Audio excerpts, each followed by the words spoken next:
প্রিয় দর্শক, এবারে ডেকে নিচ্ছি আজকের পর্বের সর্বশেষ প্রতিযোগীকে। সিলেটের প্রতিযোগী সালমান আল মাহমুদ। হাফেজ সালমান আল মাহমুদকে ডাকছি মঞ্চে।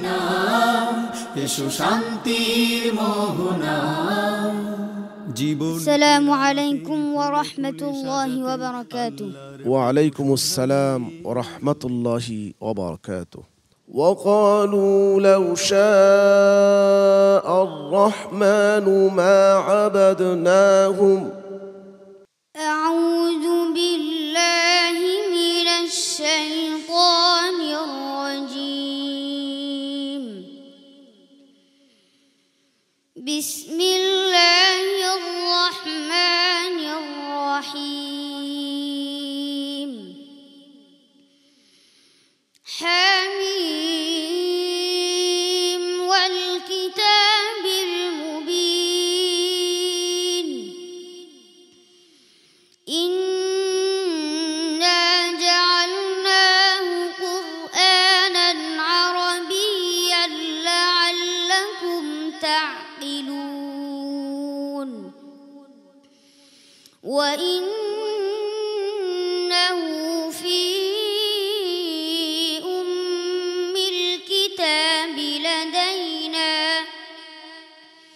لدينا لعلي حكيم. أفنضرب عنكم الذكر صفحا أن كنتم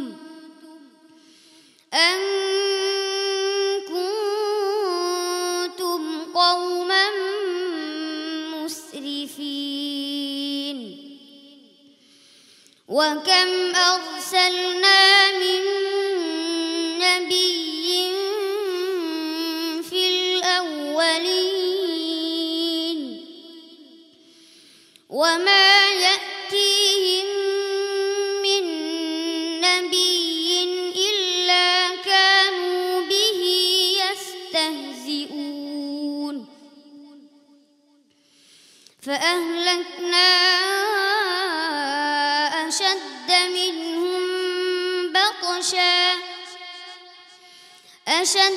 منهم بطشا ومضى مثل الأولين. ولئن سألتهم من خلق السماوات والأرض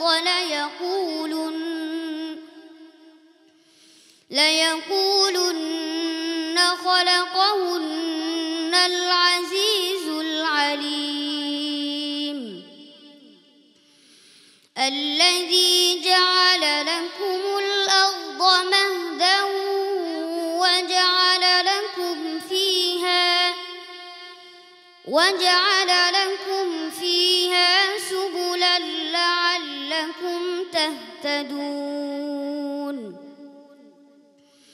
والذي نزل من السماء ماء بقدر فأنشرنا به بلدة ميتا كذلك تخرجون. حسبك صدق الله العظيم. صدق الله مولانا العظيم. মাশাআল্লাহ, সালমান আল মাহমুদ সিলেটের প্রতিযোগী। তার ব্যাপারে তো প্রশংসার কোনো অন্ত নেই সম্মানিত বিচারক মণ্ডলীর কণ্ঠে। প্রিয় দর্শক, আজকের পারফরমেন্স নিয়ে আমি একটু মন্তব্য করতে চাই সম্মানিত বিচারক মণ্ডলীর সাথে। আপনারা তো খুব প্রশংসা করেন সালমান আল মাহমুদের, কিন্তু আমার কি মনে হয় জানেন, যে একজন বুজুর্গ মানুষ একান্তে সাধনা করছে মহান রাব্বুল আলামিনের, সেই বুজুর্গ তেলাওয়াত করলে যেমন শোনা যেত, সালমান আল মাহমুদের তেলাওয়াত আমার কাছে তেমন লাগে, তেমনি রুহানি খোরাক পাই আমি। আপনারা কি বলবেন? বয়সে ছোট, কিন্তু তেলাওয়াতের ওজন, তেলাওয়াতের মাপ সেই বড়দের মতো। যে ছোট অবস্থায় এই বড়দের তেলাওয়াত করা একটা কঠিন বিষয়, কিন্তু সেই কঠিনকে সে সহজভাবে সাধনা করেছে। মোহতারাম নাজমুল হাসান, ওর যে তেলাওয়াতের সুরটা, এই সুরের মধ্যে অনেক বেশি সুর, নাড়াচাড়াটা কম, কিন্তু ব্যাপারটা খুব কঠিন যে সুরে সে পড়ে। আমরা প্রত্যেক পর্বেই বলি যে আসলে ও খুব কঠিন একটা সুর বেছে নিয়েছে। গত পর্বের চেয়ে তার তেলাওয়াত আমার কাছে ভালো মনে হয়েছে। আলহামদুলিল্লাহ, আমি তোমার মঙ্গল কামনা করি। মোহতারাম কারি হাবিবুল্লাহ বেলালি, আল্লাহর কাছে আমরা দোয়া করব তোমার এই তেলাওয়াতের মাধ্যমে যেন মানুষের ভিতরে আমলের পরিবর্ধন আসে। আল্লাহ সেই তৌফিক তোমাকে দান করুন। আমিন। উস্তাদ জি। সালমানের এই পর্বে তেলাওয়াত গত পর্বের থেকে অনেক উন্নত হয়েছে আলহামদুলিল্লাহ। আল্লাহ তাআলা তার এই প্রতিভাকে দিন দিন আরও বৃদ্ধি করে দেন, এই দোয়া রইল। আল্লাহ তাকে আল্লাহর কোরআনের জন্য, ইসলামের জন্য আল্লাহ কবুল করেন। একজন মুহাক্কিক আলেম কারি হিসেবে আল্লাহ কবুল করেন। আমিন আমিন। সালমান আল মাহমুদ, অনেক অনেক দোয়া এবং ভালোবাসা তোমার জন্য। আসসালামু আলাইকুম ওয়া রাহমাতুল্লাহি ওয়া বারাকাতুহু। কোরআনের আলো, PHP কোরআনের আলো।